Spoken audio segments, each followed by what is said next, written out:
Bonjour tout le monde, bienvenue sur notre chaîne de Kung Fu Company. En ce moment, il y a beaucoup de personnes qui vont en Chine pour le tourisme, pour le plaisir et pour le business aussi. Donc, il nous a posé plein de questions par rapport à comment préparer mieux leur voyage. Nous avons fait quelques vidéos il y a longtemps par rapport à comment mieux préparer votre voyage aller en Chine. Donc, les 10 phrases à apprendre avant de partir en Chine et 5 choses les plus importantes à regarder avant de partir en Chine. Aujourd'hui, à travers nos nombre d'expériences de voyage pour la Chine, également nombre de voyages de nos collaborateurs, on va vous partager les 3 choses qu'il ne faut absolument pas oublier avant d'aller en Chine. La première chose que je voulais vous parler, c'est pour votre santé, le médicament. À part que vous êtes vraiment couramment en chinois et bilingue en chinois, je vous propose de ramener quand même votre médicament. Les systèmes médicaux en Chine ne sont pas tout à fait pareils qu'en France. Si on est malade, on va voir notre médecin traitant avant d'aller voir une spécialiste. Mais en Chine, c'est pas comme ça. On va souvent dans un hôpital directement pour voir l'accueil et ensuite ils vont nous dire vous allez voir spécialiste A, B, C, D. Donc vous allez voir votre spécialiste. Si vous avez mal au ventre, vous allez voir le médecin qui est spécialisé dans le système digestif. Et si vous avez mal au genou, vous allez voir le médecin qui est spécialisé dedans. Donc, c'est un grand hôpital qui a beaucoup de médecins qui travaillent dedans. Donc, vous pouvez prendre un ticket et ensuite vous allez attendre un peu pour voir le spécialiste. Ou si vous avez un petit souci, vous allez juste aller voir pharmacie pour prendre des médicaments. Donc, c'est quand même difficile à décrire les symptômes. Et si vous avez des petites douleurs régulières ou des maladies chroniques, je vous propose de prendre bien votre médicament en avance pour pas aller voir le médecin là-bas. C'est beaucoup plus compliqué pour un étranger. Et aussi, je vous propose d'apprendre un peu des médicaments courants, c'est-à-dire les Doliprane, spray nasal, spray gorge et aussi des pastilles, etc. Parce qu'avec les différents climats, le changement de température en Chine vers le sud du pays, c'est souvent très humide. Et puis vous allez voyager pendant longtemps dans l'avion. Et souvent les gens sont plus fragiles à ce moment-là. Donc on est plus souvent tombé malade. Donc je pense qu'il est préférable de prendre quelques médicaments en avance. Comme ça, vous serez sereine sur place. Et moi, par exemple, chaque fois quand je vais en Chine, je vais souvent tomber malade, avoir des inflammations respiratoires parce que c'est très difficile. Là-bas, dans les grandes villes, il y a beaucoup de pollution également. Il y a des gens qui fument et c'est pas aussi strict en France, à l'intérieur de l'espace, on peut strictement pas fumer. Et en Chine, c'est un peu entre les deux. Donc, il est écrit non autorisé de fumer, mais certains endroits, il y a quand même des gens qui fument. Ça peut générer un peu de problèmes respiratoires. Donc, si vous voulez, prenez un peu de médicaments. Donc, ça, c'est les premières choses à bien penser. La deuxième chose que je vous propose à vraiment faire avant de partir en Chine, c'est avoir un VPN. VPN vous permet de changer votre adresse IP et pouvoir détourner la restriction Internet en Chine.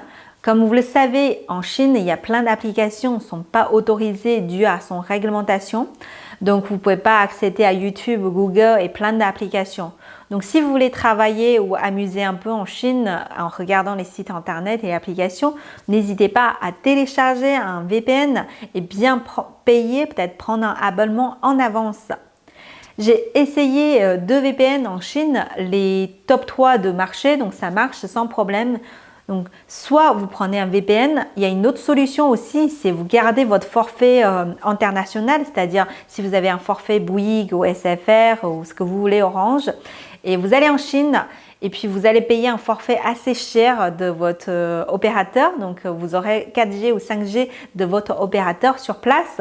Dans ce cas-là, ces Internet sont fournis par votre opérateur international, donc vous aurez accès avec les applications internationales. Sinon, c'est toujours intéressant de préparer un VPN comme ça, même si sur place, avec Wi-Fi ou 5G chinois, vous aurez toujours l'accès avec votre réseau européen. Et la troisième chose qui est très importante de penser avant d'aller en Chine, c'est du cash. Alors, plein de gens me disent « mais j'ai des cartes bleues, pourquoi j'ai besoin du cash ?» Et bien, c'est ça le problème en Chine. Donc, les gens utilisent presque pas le cash en Chine. On utilise WeChat, Alipay et c'est hyper simple pour payer. Donc, les gens sont cashless. Plein de gens sortaient dans la journée, ils n'ont même pas un centime sur eux, ils ont juste leur téléphone. Et puis, vous pouvez charger votre téléphone à n'importe où facilement avec votre Alipay ou WeChat en payant une borne de chargement. Donc du coup, les Chinois sont très détachés des cartes bleues. C'est pour ça en Chine, dans plein de boutiques, ils n'ont même plus de terminal bancaire. Si vous avez seulement une carte bancaire et vous n'avez pas de cash, et peut-être les gens ne peuvent même pas vous encaisser, donc ça va être assez problématique. Donc je vous propose de prendre du cash pour votre voyage. Alors vous allez me dire, ah, mais moi je vais aussi faire WeChat ou Alipay en Chine. Oui, vous pouvez avoir un compte WeChat. Par contre, WeChat, le paiement, c'est lié à carte bancaire chinoise. Pour avoir une carte bancaire qui est liée à votre WeChat, c'est assez compliqué pour un étranger qui va juste voyager 30 de jours en Chine. Si vous allez vivre en Chine, donc ça vaut le coup de faire. Mais si vous allez juste faire un voyage en Chine, ça vaut pas le coup de faire ce processus administratif. Donc, vaut mieux prendre un peu de cash. Si vous voulez prendre 200, 300 € pendant votre voyage, au cas où, si vous aurez besoin, vous aurez au moins un peu de cash avec vous. Alors, j'espère que notre partage peut vous aider pendant votre voyage en Chine et j'espère que vous allez profiter de votre voyage en Chine. N'hésitez pas à regarder nos autres vidéos par rapport à comment préparer les voyages, comment préparer et faire des business avec les Chinois.